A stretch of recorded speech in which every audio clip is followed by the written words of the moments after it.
और welcome to Vishal math classes. आज की इस वीडियो में हम लोग मॉडल सेट 3 को कवर करेंगे। मॉडल सेट 1 और 2 को हमने लाइव आकर पढ़ा था।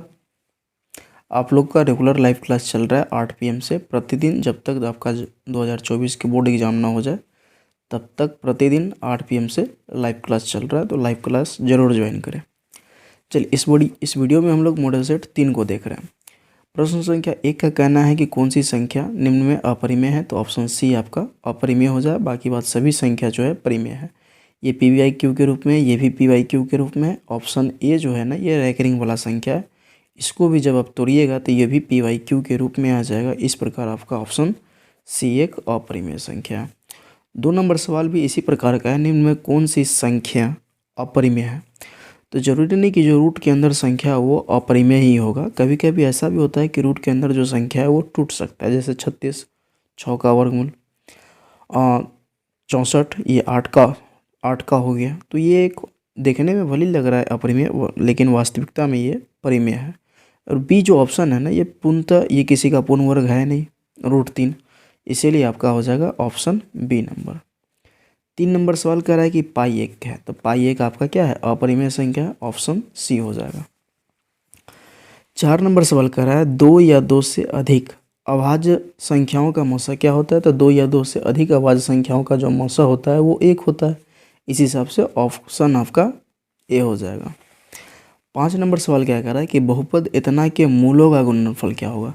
तो हम लोग पढ़े हुए हैं द्विघात बहुपद के मूलों का गुणनफल अर्थात अल्फा इंटू बीटा बराबर CY/A।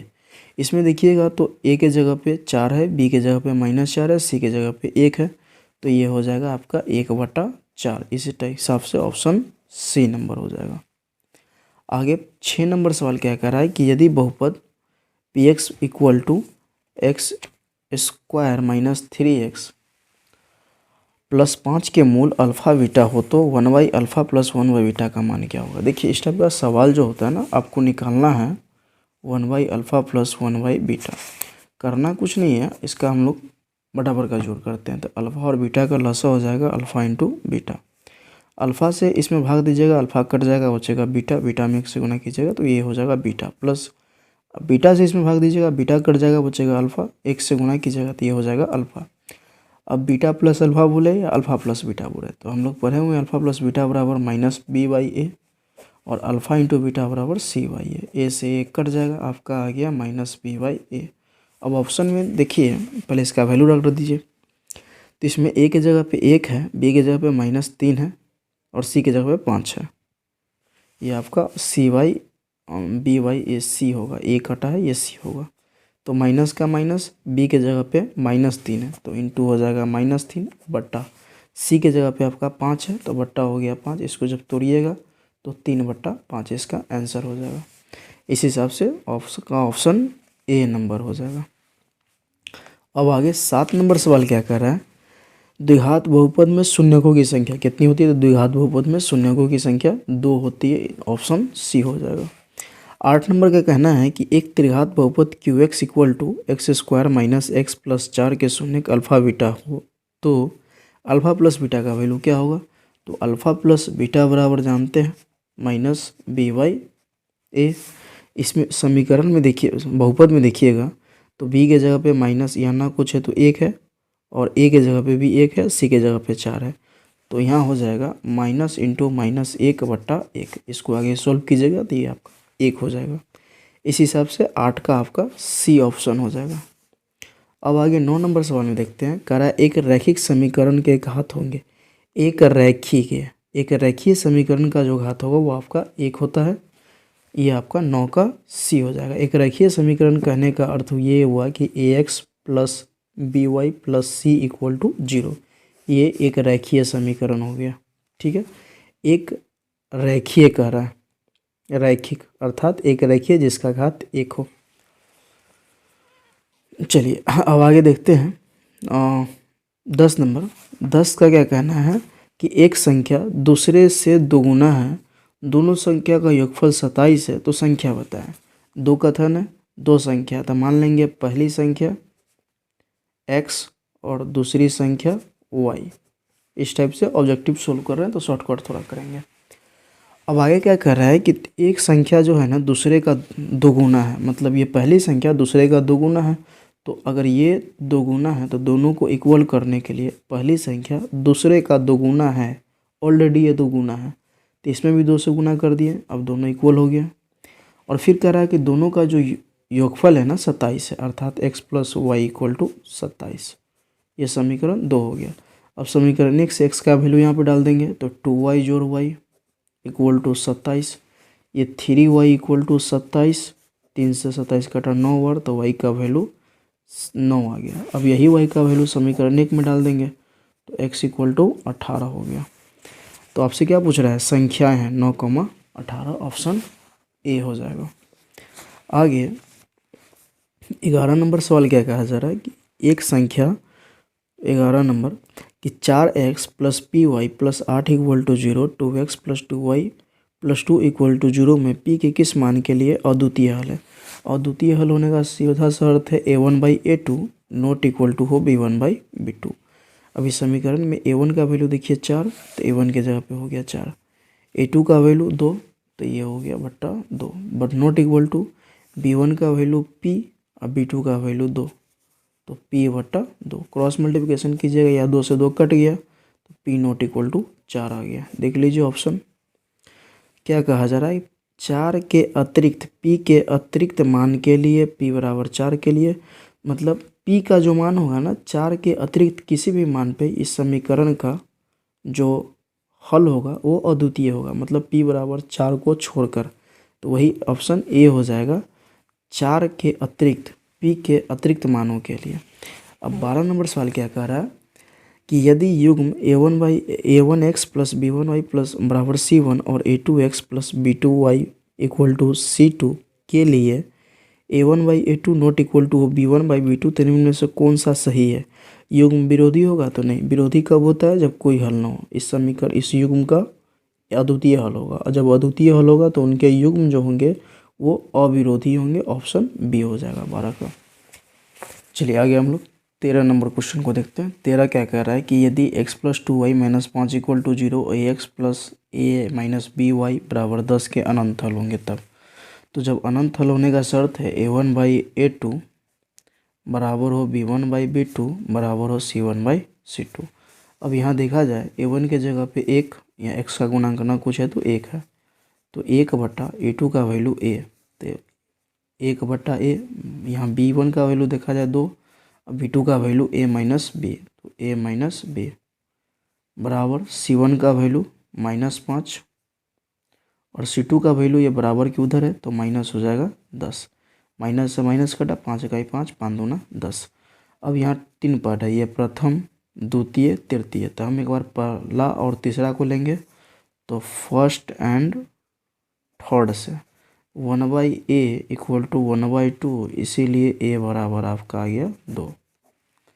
अब उसके बाद हम लोग किसी को ले ले, सेकेंड और फर्स्ट को ले ले, सेकेंड या थर्ड को ले ले, सेकेंड और थर्ड से। तो सेकेंड और थर्ड को लेंगे तो 2 बट्टा a का वैल्यू 2 निकला है तो यहाँ 2 डाल देंगे, 2 माइनस b इक्वल टू 1 बटा 2। यहाँ से क्रॉस मल्टीप्लिकेशन करेंगे तो 2 माइनस बी में 2 दूना हो गया 4, ये प्लस का 2 उधर जाएगा तो माइनस का 2, तो minus B equal to 4 minus 2 minus B equal to आ गया आपका माइनस सीधा हो गया 2, इसीलिए b इक्वल टू हो गया माइनस का 2। आपको a प्लस बी निकालना है, नज़र आ रहा है, तो a plus B equal to 2 plus यहाँ पे डालेंगे -2, ये घट कर आ जाएगा 0, तो a प्लस बी का जो वैल्यू होगा वो 0 आएगा, ऑप्शन डी हो जाएगा। अब ये 14 नंबर जो सवाल है ना, ये थोड़ा बहुत कम्पिटिटिव लेवल का सवाल है, ठीक है। क्या लिखा हुआ है कि यदि x बराबर √56 जोड़ √56 जोड़ √56 डॉट डॉट डॉट का मान क्या होगा। लिखा हुआ है x इक्वल टू, तो पहले लिखेंगे x इक्वल टू 56 जोड़ √56 जोड़ √56 जोड़ डॉट डॉट डॉट करेंगे क्या, दोनों तरफ वर्क, दोनों तरफ वर्क करेंगे तो x स्क्वायर इक्वल टू √56 जोड़ √56 जोड़ √56 जोड़ डॉट डॉट डॉट का होल स्क्वायर, तो x का स्क्वायर तो x स्क्वायर हो जाएगा। इस स्क्वायर से इसमें बहुत सारा रूट है, अनगिनत रूट है, तो इस स्क्वायर से केवल ये रूट हटेगा। क्या लिखा जाएगा? 56 जोड़, फिर से वही प्रोसेस, रूट अंडर 56 जोड़ रूट अंडर 56 जोड़ रूट अंडर 56 जोड़ डॉट डॉट डॉट, तो एक्स स्क्वायर का एक्स स्क्वायर। अब 56 का हो गया 56, यहाँ से लेके इस पूरा के जगह पे देख रहे हैं, इस पूरा का वैल्यू क्या है? एक्स। अब इसमें ऐसा नहीं कि एक 56 निकल गया तो इसमें 56 कम गया, इसमें अनंत 56 है, रूट 56, तो इस पूरा के जगह पे लिखा जाएगा एक्स। ये एक्स प्लस में इधर है, दोनों को उठाकर इधर लाएंगे तो माइनस में हो जाएगा, x square minus x minus 56 equal to 0। अब इसका गुणनखंड तोड़ देना है, तो गुणनखंड तोड़ेंगे तो 8 7 56, तो माइनस का 8x और प्लस का 7x और माइनस 56 इक्वल टू 0। इस दोनों में x कॉमन ले लेंगे तो x माइनस 8, इस दोनों में प्लस 7 कॉमन लेंगे तो x minus 8 equal to 0। 8 7 56, x minus 8 common निकल जाएगा तो x प्लस 7 होगा। अब यहाँ से दो वैल्यू, x बराबर 8 और x बराबर माइनस का 7। देख लीजिए इसमें ऑप्शन कौन है? दोनों ही ऑप्शन है, -7, 8, इस हिसाब से 14 का आपका ए हो जाएगा। अब आगे 15 नंबर सवाल क्या कहा जा रहा है? 15 का कहना है कि यदि समीकरण इतना के मूल वास्तविक और असमान हो तो m के लिए कौन सही है? सबसे पहले वास्तविक और असमान, वास्तविक और असमान कब होता है? जब d ग्रेटर देन 0 हो, और d बराबर जानते हैं b square minus 4ac greater than 0। अब यहाँ से m का मान निकालेंगे। देखा जाए a के जगह पे 1 है, b के जगह पे 4 है और c के जगह पे 1 है, मतलब a बराबर इस समीकरण में 1, b बराबर 4 और c बराबर आपका m है। इस मान को डालेंगे तो बी स्क्वायर मतलब a का स्क्वायर 16 माइनस 4 गुने a के जगह पे 1 और c के जगह पे m ग्रेटर देन 0।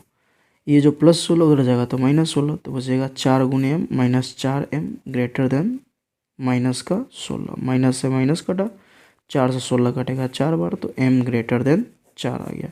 इसमें ऑप्शन देख लीजिए, m greater than 4, option C हो जाएगा। 16 नंबर सवाल फिर क्या कहा जा रहा है कि यदि समीकरण इतना के मूल समान हो तो मूल होंगे। देखिए समीकरण इतना का मूल समान हो तो मूल होंगे। मूल समान कब हो जाता है? जब d बराबर 0 हो, जब d का मान 0 के बराबर हो तो मूल समान हो। अब समीकरण का ये कहना है कि यदि समीकरण इतना के मूल समान हो, अच्छा ये इस कॉन्सेप्ट पर नहीं बनेगा, मूल समान है तो मूल है। मूल ये द्विघात समीकरण है, द्विघात समीकरण के मूल होते हैं अल्फा और बीटा, ये दोनों मूल आपस में बराबर है, मतलब अल्फा बराबर बीटा है। तो इसका मूल क्या होगा? तो हमें मूल निकालने के लिए दो विकल्प करेंगे, अल्फा प्लस बीटा निकालेंगे, जिससे क्या होगा, क्या अल्फा प्लस बीटा बराबर जानते हैं माइनस बी बाई ए। यहाँ मूल समान है, दोनों ही इक्वल है, तो अल्फ़ा के जगह पे अल्फ़ा, बीटा के जगह पे भी अल्फ़ा कर दिए, डायरेक्ट निकल जाएगा माइनस बी। अब बी के जगह पे ऑप्शन देखिए कितना है, -6 है, तो माइनस हो गया, माइनस का माइनस, 6 का हो गया 6 है। ए के जगह पे आपका 9 है तो बट्टा हो गया 9, अल्फ़ा जोड़ अल्फ़ा, ये 2 अल्फ़ा बराबर हो गया -6a बट्टा 9। अब 2 से 6 कटेगा 3 बार, तो अल्फ़ा बराबर आ गया -3a बट्टा 9, तो यही आपका मूल हो गया। अल्फ़ा और बीटा दोनों समान है, मतलब इसीलिए बोल सकते हैं अल्फ़ा बराबर बीटा बराबर इतना हो गया -3a/9। अब 3 से 9 भी कटेगा तो ये 3 बार में कट जाएगा, तो ये -a बटा 3 हो जाएगा आपका मूल। इसमें देखा जाए तो कोई ऑप्शन ए नहीं दिया हुआ नज़र आ रहा है, ए लिखा हुआ है, या तो अगर मिस प्रिंट हो गया होगा तो इसके जगह पे कुछ और होना चाहिए, या नहीं तो ए होगा। एक ऑप्शन है डी, इनमें से कोई नहीं। यहाँ पे ए दिया हुआ है नज़र आ रहा है, अगर ये ए सच में समीकरण में है तो कोई नहीं होगा, अगर ये ए ना होता तो इसका आंसर 1/-3 होता, फिर भी इनमें से कोई मैच नहीं कर रहा है, ठीक है। या हो सकता है ये ऑप्शन ही गलत कुछ दे दिया हो, तो फिलहाल इसमें कुछ मैच नहीं कर रहा है, तो हम लोग डी नंबर को लेकर चलेंगे, इन कोई नहीं। मेरे ख्याल से ये ए ना होना चाहिए, अगर समीकरण में अगर दिया हुआ है तो भी कोई दिक्कत नहीं, बनाने का प्रोसेस आपको बता दिया गया। अब आगे देखिए 17 नंबर। 17 का क्या कह रहा है कि समीकरण इतना के वास्तविक हल होंगे। ऑप्शन देखिए x बराबर 1, x बराबर -1, 2 और कोई नहीं। इसका जो आप वास्तविक हल निकालिएगा समीकरण का, तो इसमें से कोई वास्तविक हल नहीं होगा। अगर हल होता तो मान रखने पर 0 के बराबर आ सकता था, x बराबर 1 रखिएगा तो 1 का स्क्वायर 1 1 2 1 3, 0 के बराबर नहीं, -1 भी रखिएगा तो 1 का स्क्वायर 1 1 2, 2 में से फिर 1 जाएगा तो 0 नहीं आएगा। उसी प्रकार इसमें से कोई वास्तविक हल नहीं है तो ऑप्शन आपका डी हो जाएगा। 18 नंबर क्या कहा जा रहा है कि वह AP निर्धारित करे जिसका तीसरा पद कहने का अर्थ हुआ T3 5 और सातवां पद 9 अर्थात T7 बराबर 9। T3 के जगह पे हम लिखेंगे a plus 3 minus 1 into d equal to 5। इसे सरल कीजिएगा तो a plus 2d equal to 5 समीकरण 1 मान लीजिए। T7 के जगह पे लिखिएगा a plus 7 minus 1 into d equal to 9। इसे सोल्व कीजिएगा तो a plus 6d equal to 9। अब समीकरण 1 और 2 को सरल कर लीजिए। a प्लस ये आपका हो गया 6d इक्वल टू 9। अब समीकरण 1 में से 2 को घटा दीजिए, चिन्ह बदलेगा, प्लस से माइनस से कट गया। 6d में से 2d जाएगा तो -4d, 9 में से 5 जाएगा तो -4, माइनस से माइनस कटा, 4 इकाई 4, तो d बराबर आ गया आपका 1। आपको निकालना है AP, तो a का भी मान निकालना पड़ेगा। तो इस एक d का मान यहाँ डाल दीजिए तो 2 इकाई 2, ये +2 इधर आया तो -2, तो a इक्वल टू आ गया आपका 3। अब AP बराबर पढ़े हैं, होता है AP बराबर a, a plus d, a plus 2d, इस टाइप से आ गया। तो a के जगह पे आपका हो गया 3, 3 1 4 4, फिर आपका 3 और 2d, तो 3 दूना और 3 का 3 और 2 इकाई 2, 3 2 हो जाएगा 5, डॉट डॉट, मतलब 3 4 5 6, इस टाइप से आपका AP होगा, ऑप्शन ए नंबर हो जाएगा। आगे 18 के बाद हम लोग 19 नंबर सवाल को देखते हैं। 19 क्या कहा जा रहा है? 19 का कहना है कि समांतर श्रेणी इतना का 18वें पद का मान क्या होगा। 18वें पद कहने का अर्थ हुआ T18। उससे पहले देख लीजिए, इस AP का पहला पद हो गया 1, आपका D निकालिएगा तो T2 माइनस T1 मतलब 4 माइनस 1 इक्वल टू 3 आ गया। अब हमें T18 निकालना है तो T18 के जगह आप लिखिएगा a plus 18 minus 1 into D. A के जगह पे 1 17 और गुने डी के जगह पे 3, 17 या 51, 1 आपका 52 हो गया। ऑप्शन आपका डी नंबर हो गया। 19 नंबर सवाल क्या क्या कहना है?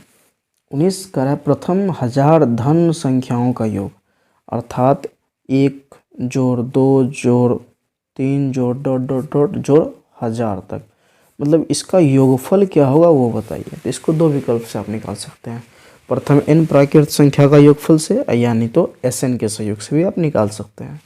तो हम इसको निकालते हैं प्रथम n प्राकृत संख्या का योग से, जो फार्मूला होता है 1 जोड़ 2 जोड़ 3 जोड़ डॉट डॉट डॉट जोड़ n बराबर n इंटू n प्लस 1/2। तो n के जब देखिए टोटल नंबर कितना है, तो टोटल 1000 तक है, तो n बराबर आपका हो गया 1000।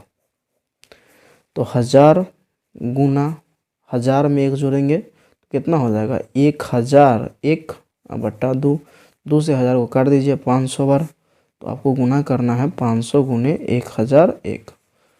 इसको गुना कीजिएगा 5 से, तो देखिए ये 2 को 0 का 2 0 उतार दीजिए, 5 से गुना कर दीजिए, 5 इकाई 5, फिर 2 0 का, फिर 5 इकाई 5, मतलब 500 500। देख लीजिए ऑप्शन बी नंबर। चलिए आगे 21 नंबर सवाल क्या कह रहा है कि AP का पहला पद 2, सर्वांतर आपका 3, तो कह रहा है 8वां पद क्या होगा, अर्थात T8 बराबर, जस्ट निकाले थे T18 उसी प्रकार a प्लस a के जगह पे 2, 18 माइनस यहाँ हो जाएगा 8 माइनस 1 मतलब 7 गुने डी के जगह पर 3, 3 7 21 2 23, इसका आंसर हो जाएगा आपका सी नंबर। 22 नंबर सवाल क्या कह रहा है कि नीचे चित्र में AD बराबर 2 सेमी, DB बराबर 3 सेमी, AE बराबर 5 सेमी और DE पैरेलल BC, तो इसी का मान क्या होगा। सेम सवाल हम लोग सेट 2 में भी सॉल्व किए थे। ये आपका थेल्स पर में से हो जाएगा AD बट्टा DB बराबर AE बट्टा AC, ठीक है। इसे सरल कीजिएगा तो ये आपका आ जाएगा, यहाँ पे इसको ADB का 2/3 इक्वल टू 5/AC, 5 15, 15 में 2EC से ये हो जाएगा 2EC बराबर 15, 2 से काटिएगा तो 7.5, इसका आंसर हो जाएगा ऑप्शन ए नंबर। आगे फिर सवाल क्या कर रहा है 23 नंबर कि त्रिभुज ए बी सी और डी ई एफ में ए बी बट्टा डी ई बराबर बी सी बट्टा ई सी इस टाइप से दिया हुआ है बराबर 3/5 हो, तो इस त्रिभुज तो क्षेत्रफल त्रिभुज ए बी सी और क्षेत्रफल डी ई एफ का अनुपात क्या हो। देखिए भुजा दिया हुआ है और क्षेत्रफल पूछ रहा है। जब भुजा दिया हो और क्षेत्रफल पूछे तो भुजा पे स्क्वायर कर दीजिए। तो देखिए 3 का स्क्वायर हो जाएगा 9/5 का स्क्वायर हो जाएगा 25। अनुपात के रूप में लिखना है तो 9/25 लिख लीजिए इसमें ऑप्शन सी नंबर। चलिए आगे हम लोग 24 नंबर को देखते हैं। प्रश्न संख्या 24 का क्या कहना है कि चित्र में एस टी पैरेलल है क्यू आर के, तो एक्स का मान क्या होगा। सेम यही प्रोसेस आपको लिखना पड़ेगा पी क्यू बटा एस क्यू। तो पी क्यू का वैल्यू 4, एस क्यू का वैल्यू x-4 इक्वल टू इधर हो जाएगा 8/3x-11। क्रॉस मल्टीप्लिकेशन कर लीजिए तो 4 तिया 12x minus 11 Chowk 44 equal to x-8 तो 8x माइनस 8 चौक 32। ये प्लस का 8x इधर आएगा तो minus 12x minus 8x equal to minus 32। ये इधर गया तो प्लस का 44। 12 में से 8 गया तो 4x, 44 में से 32 जाएगा तो ये 12, 4 से 12 कटेगा 3 बार, इसीलिए x equal to 3। Option number आपका बी हो जाएगा। आगे हम लोग 25 नंबर सवाल को देखते हैं। 25 का कहना है कि दो समरूप त्रिभुज की भुजा इतना के अनुपात में हो, त्रिभुज का क्षेत्रफल क्या होगा। देखिए भुजा दिया हुआ है, क्षेत्रफल निकालना है। तो अभी जस्ट देखे थे कि यहाँ पे सवाल आप ये देख लीजिए, भुजा दिया हुआ था, क्षेत्रफल निकालना था। क्या किए थे, भुजा का स्क्वायर। यहाँ भी भुजा दिया हुआ, क्षेत्रफल निकालना, सीधे भुजा का स्क्वायर कर दीजिए। 4 का स्क्वायर 16, 9 का स्क्वायर 81, ऑप्शन सी हो जाएगा। अब आगे हम लोग 27 नंबर को देखते हैं। 27 कह रहा है कि ए बी वृत्त व्यास है, एक वृत्त है, ये सब प्रोजेक्ट वृत्त हो गया, ए बी इसका व्यास हो गया। वृत्त के केंद्र का निर्देशांक बीचों बीच केंद्र हुआ, इस केंद्र का निर्देशांक दिया हुआ 2, -3 है और बी का निर्देशांक है आपका 1, 4। तो ए का निर्देशांक क्या होगा। देखिए ये जो कॉन्सेप्ट है ये मध्य बिंदु का कॉन्सेप्ट है। मध्य बिंदु ओ का, इसको मान लेते हैं ओ। तो मध्य बिंदु ओ का निर्देशांक बराबर पढ़ें फार्मूला x1 जोड़ x2 बटा 2, y1 जोड़ y2 बटा 2। तो मध्य बिंदु ओ का निर्देशांक दिया हुआ 2, -3 इक्वल टू, इस ए का निर्देशांक ना पता है तो मान लेते हैं x, y। तो x1 जोड़ x2 मतलब x जोड़ 1 बटा 2, y जोड़ 4 बटा 2। अब संगत पक्ष को तुलना कर दीजिए। संगत पक्ष को तुलना करने पर तो 2 का तुलना हो जाएगा इससे, तो 2 इक्वल टू x + 1 बटा 2 और -3 इक्वल टू y जोड़ 4 बटा 2। अब इसको सरल कर लीजिए, यहाँ ना कुछ एक देकर cross multiplication, x + 1 equal to 2 दूना 4, इसीलिए x इक्वल टू 3। यहाँ ना कुछ एक देंगे तो y + 4 इक्वल टू -6, ये +4 हो जाएगा तो -4, तो y इक्वल टू -6, इधर से इधर -4 तो -10। देख लीजिए इसमें ऑप्शन 27 नंबर का कोई तो ऑप्शन है नहीं, 3, -10 या सॉरी है, ऑप्शन ए ही नंबर है आपका, हो जाएगा ए नंबर। आगे फिर हम लोग 28 नंबर सवाल को देखते हैं। 28 का कहना है कि यदि बिंदु ए इतना, बी इतना और सी इतना, डी इतना समांतर चतुर्भुज शीर्ष इसी क्रम में हो तो पी का मान क्या होगा। 28 नंबर को देखते हैं। 28 कह रहा है एक चतुर्भुज है, ये सपोर्ट मान लिए ए बी सी और डी चतुर्भुज है। ए का निर्देशांक हो गया 6, 1, बी का हो गया 8, 2, सी का हो गया 9, 4 और डी का हो गया P, 3।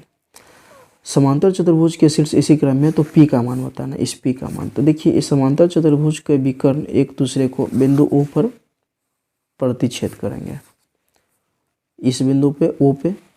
तो O पे हम इसमें डीपली नहीं जाएंगे, सवाल थोड़ा लॉन्ग प्रोसेस है तो शॉर्टकट में इसमें चलते हैं, ऑब्जेक्टिव पढ़ रहे हैं। तो होता क्या है, ये बिंदु O जो होगा ना, इस विकर्ण AC का मध्य बिंदु होगा और ये BD का भी मध्य बिंदु होगा। तो जब AC का मध्य बिंदु होगा तो मध्य बिंदु के कॉन्सेप्ट से, मध्य बिंदु के ये कॉन्सेप्ट से हम इसका निर्देशांक ज्ञात कर लेंगे। तो मध्य बिंदु क्या होता है, x1 जोड़ x2 बटा 2 मतलब 6 जोड़ 9 15, तो ये हो गया 15 बटा 2, 1 4 हो गया 5, तो 5/2 ये निकल गया। फिर अभी जस्ट देखे हैं इस जैसे ये रेखाखंड था, इसमें ये पता था, ये पता था, ये नहीं पता तो निकाल लेते हैं। वही कंडीशन यहाँ भी है, देखा जाए तो ये पता है, ये पता है, ये नहीं पता है, मतलब P नहीं पता है तो निकालेंगे। फिर से वही मध्य बिंदु O का निर्देशांक बराबर मध्य बिंदु O का निर्देशांक बराबर x1 जोड़ x2/2 y1 जोड़ y2/2। मध्य बिंदु O का जो निर्देशांक है 15/2 5/2 इक्वल टू, इसको जोड़िएगा तो P जोड़ 8 8/2 3 जोड़ 2/2।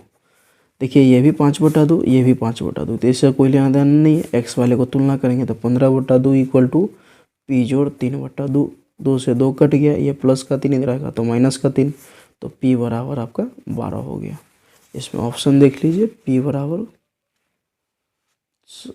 कोई गलती मान रखा गया क्या, x1 सॉरी ये 3 नहीं है 8 है, तो ये 8 है तो 15 में से 8 जाएगा तो ये आपका 7 हो जाएगा। ऑप्शन डी नंबर हो जाएगा।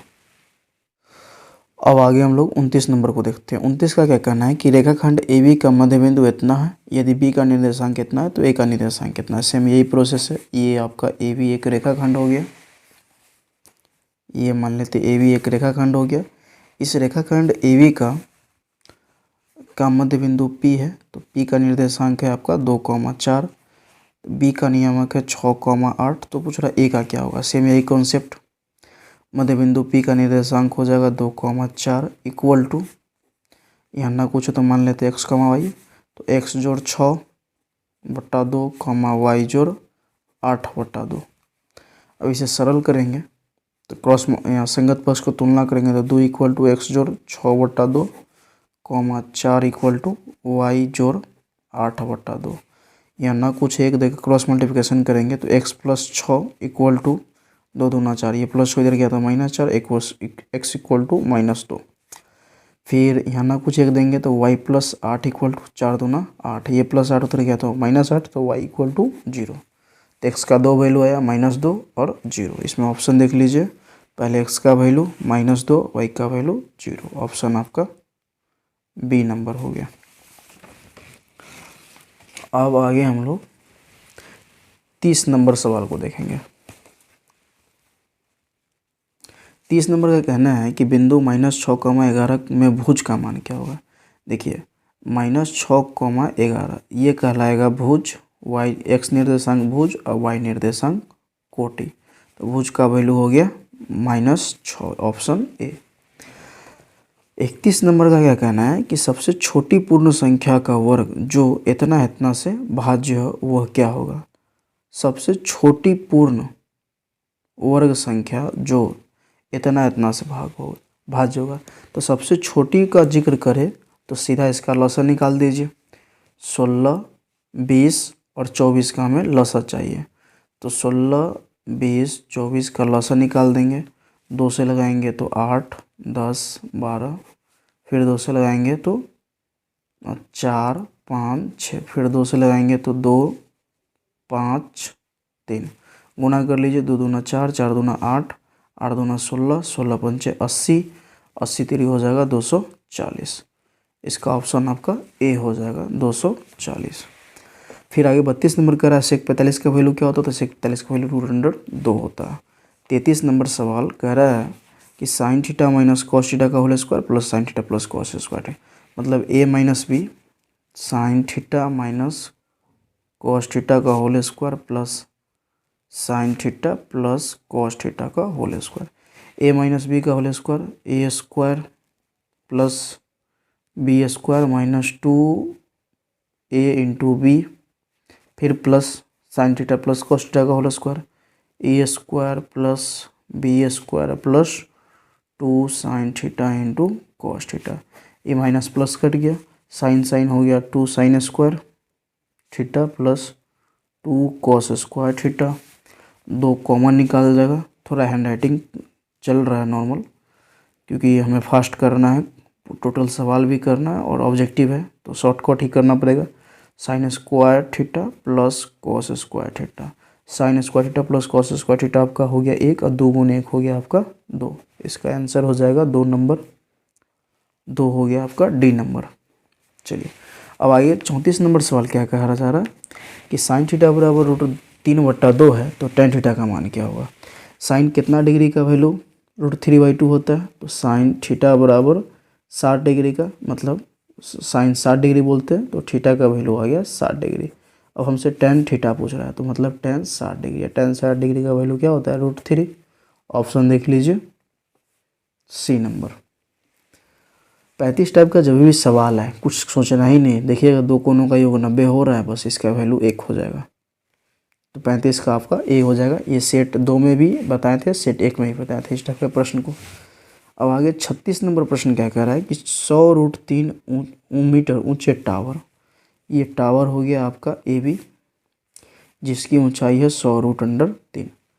टावर जमीन से 100 मीटर की दूरी से देखने पर 100√3 मीटर ऊंचे टावर को जमीन से 100 मीटर की दूरी से देखने पर उन्नयन कोण का मान ज्ञात करिए। ये टावर है, इस टावर के 100 मीटर की दूरी पर इस बिंदु से इसे कोई देखता है तो इस व्यक्ति के आंख पे जो कोण बनता है उस कोण का वैल्यू ज्ञात करना है। तो इस कोण के लिए ये लंब, ये आधार, ये कर्ण, तो कर्ण से कोई लेना देना है नहीं।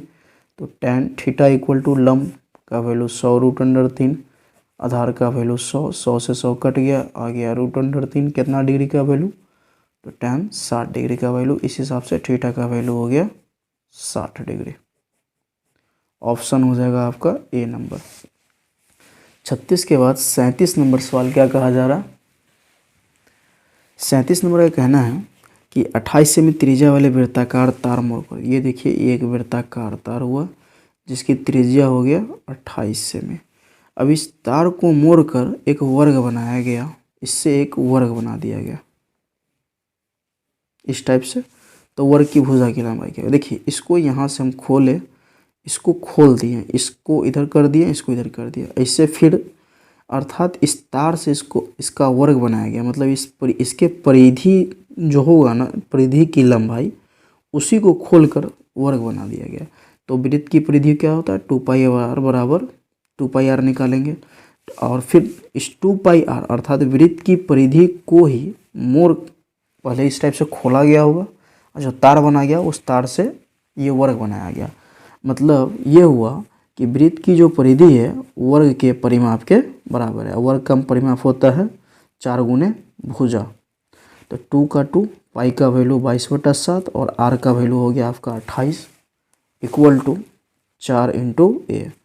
4 से 28 कटा, 7 बार से 7 से 7 कट गया, तो ए का वैल्यू कितना आ गया 22 दूना 44। और इस हिसाब से आपका ऑप्शन डी नंबर हो गया 44 सेमी। अब आगे 38 नंबर सवाल क्या कर रहा है, दिए गए चित्र में पीटी स्पर्श रेखा है, ये जो पीटी है स्पर्श रेखा है, पीए बराबर 4 दिया हुआ है, पीबी एबी बराबर आपका 5 दिया, तो पीटी बराबर बताइए। इसका जो कॉन्सेप्ट होता है पीटी हमें निकालना है, तो पीटी स्क्वायर बराबर जो होता है पीए गुने पीबी होता है। तो पीटी स्क्वायर का पीटी स्क्वायर, पीए का वैल्यू देखिए तो पीए का वैल्यू दिया हुआ है 4 और पीबी का वैल्यू देखिएगा तो ये पूरा पीबी, यहाँ से यहाँ तक 4 और यहाँ से यहाँ तक 5, तो 4 5 हो गया 9। तो पीटी स्क्वायर इक्वल टू 9 चौक 36, तो पीटी इक्वल टू √36, √36 हो गया 6 का, इस हिसाब से 6 सेमी हो जाएगा ऑप्शन बी नंबर। अब आगे हम लोग 39 नंबर सवाल को देखते हैं। 39 का कहना है दिए गए चित्र में पी ए बराबर 7, पी ए कहने का अर्थ हुआ ये पूरा नजर आ रहा है, P A 7, P B 3, P D बराबर 4 सेमी और डी सी बराबर वाट, मतलब डी सी का वैल्यू निकालना। तो इसका जो पावर ऑफ पॉइंट का जो कॉन्सेप्ट होता है पी ए गुने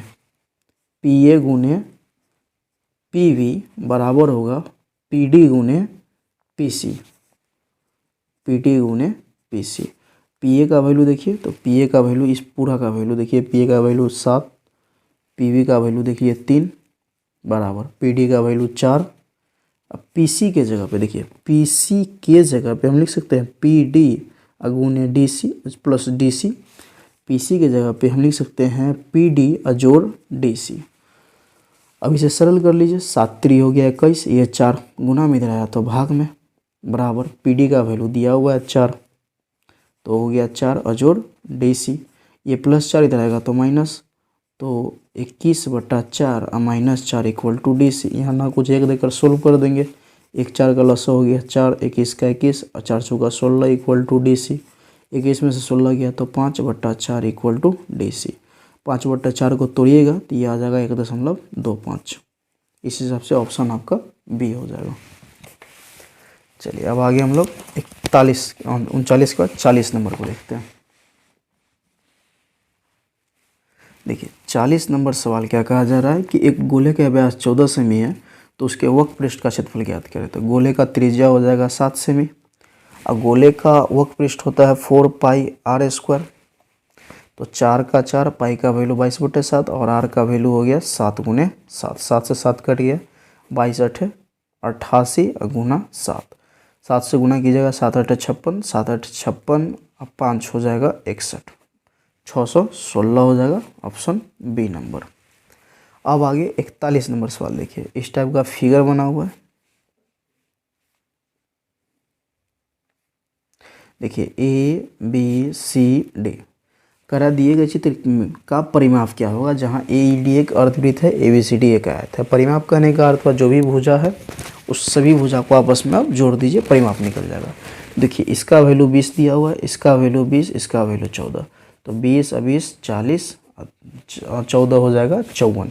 मतलब इस पूरा को यहाँ तक को जोड़ दिए तो आगे आपका 54। अब केवल इतना की लंबाई पता होना चाहिए कितना क्या है। तो देख रहे हैं कि ये एक अर्धवृत्त है, तो अर्धवृत्त है तो ये अर्धवृत्त क्या क्या होता है, परिधि कहलाता है। अर्धवृत्त का परिधि क्या होता है, πr। ये अगर 14 है तो ये भी 14 होगा, अर्थात व्यास 14 तो त्रिज्या 7, तो पाई का वैल्यू 22/7, r का वैल्यू 7, 7 से 7 काटा आ गया 22। मतलब इसका जो वैल्यू है ये आ गया 22। तो 54 में 22 जोड़ देंगे तो हो जाएगा 76। देख लीजिए ऑप्शन आपका ए नंबर। आगे हम लोग 41 के बाद हम लोग 42 को देखते हैं। 42 नंबर सवाल क्या कह रहा है कि दो वृत्त की त्रिज्या क्रमशः इतना इतना है, उस वृत्त की त्रिज्या क्या होगी जिसकी परिधि इन दोनों वृत्त के परिधि के योग के बराबर है। मतलब यहाँ पे मान लेते हैं एक r1 त्रिज्या वाला वृत्त है, एक r2 त्रिज्या वाला वृत्त है, एक और r त्रिज्या वाला वृत्त है। इसकी त्रिज्या आपको दिया हुआ है 8 सेमी, इसका 6 सेमी और इसका त्रिज्या पूछ रहा है। और प्रश्न का ये कहना है कि ये r1 त्रिज्या और r2 त्रिज्या वाले वृत्त की परिधि का योग इसके परिधि के बराबर है। तो इसका परिधि 2πr, r के वृत्त का परिधि होता है 2πr, तो ये r के जगह पे हो जाएगा 8, इसका परिधि 2π, r के जगह पे 6, इसका हो जाएगा 2πr। प्लस कर रहे हैं, अब देखिए 2π कॉमन निकलेगा तो अंदर होगा 8 जोड़ 6 इक्वल टू 2πr। 2π से 2π कट गया, 8 6 14, तो r इक्वल टू 14 सेमी हो गया। इस हिसाब से 42 का हो जाएगा सी नंबर। 42 के बाद 43 नंबर को देखते हैं। 43 का कहना है कि यदि एक वृत्त का परिमाप और क्षेत्रफल का संख्यात्मक रूप बराबर हो तो उस वृत्त की त्रिज्या क्या होगी। देखिए वृत्त का परिमाप करने का अर्थ परिधि, परिधि होता है 2πr, ये बराबर है किस पे, क्षेत्रफल क्या है, वृत्त का क्षेत्रफल होता है πr²। बराबर है क्या, केवल संख्यात्मक मान, मात्रक बराबर नहीं है। जो सेमी स्क्वायर, मीटर स्क्वायर कुछ भी लिखते हैं तो मात्रक बराबर नहीं, केवल संख्या बराबर है। तो ये संख्या बराबर हो गया, तो बोल रहा है कि त्रिज्या क्या होगा, पाई से पाई कटा, r से स्क्वायर कट गया तो बच गया r, इधर बच गया 2, तो r बराबर 2। इस हिसाब से ये 2 मात्रक ऑप्शन ए हो जाएगा। फिर आगे 44 नंबर क्या कहा जा रहा है कि किसी गोले की त्रिज्या आधी कर दी जाए तो नए गोले का आयतन कितना रह जाएगा। देखिए पहले गोले का आयतन होता है, मान लेते हैं अगर गोले की त्रिज्या r है तो गोले का आयतन 4/3πr³। अब इस त्रिज्या को आधा कर देना है तो बटा 2 कर दिए, तो अब गोले का आयतन निकालेंगे तो 4/3π और क्या बोलते हैं r³, तो r के जगह पे हो जाएगा r/2 का होल क्यूब, तो ये कितना हो जाएगा 4/3π और r³/8 हो जाएगा। तो क्या कह रहा है, आधा हो जाएगा, 1/4 हो जाएगा, 8वां भाग हो जाएगा, 16वां भाग हो जाएगा।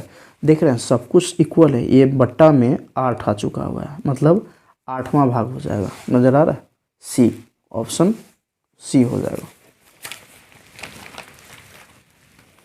अब आगे हम लोग फिर 44 का 45 नंबर को देखते हैं। 45 कह रहा है किसी घन की भुजा दूना कर दिया जाए तो आयतन कितना गुना हो जाएगा।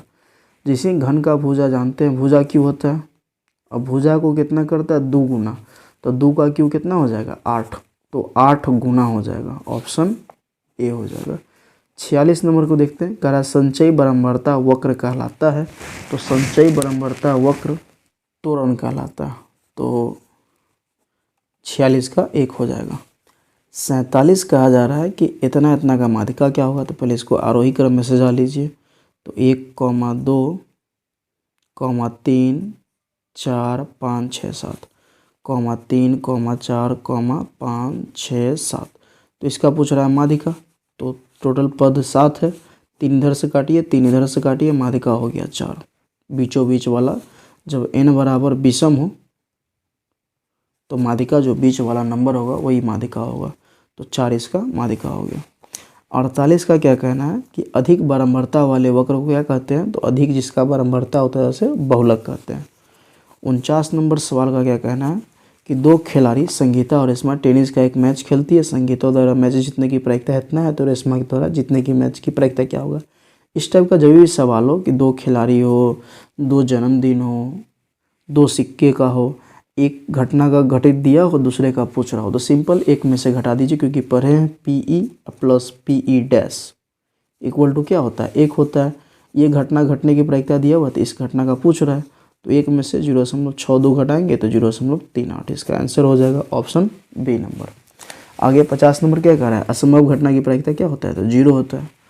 इस वीडियो में हम लोग क्वेश्चन 50 तक ही करते हैं, 51 से 100 तक नेक्स्ट पार्ट में कर लेंगे। ये जो सेट 3 है इसका 2 पार्ट आएगा। फर्स्ट पार्ट में क्वेश्चन 1 से 50 तक, एक सेकेंड पार्ट लेंगे जिसमें 51 से 100 तक करेंगे, वरना वीडियो काफ़ी लंबा हो जाएगा।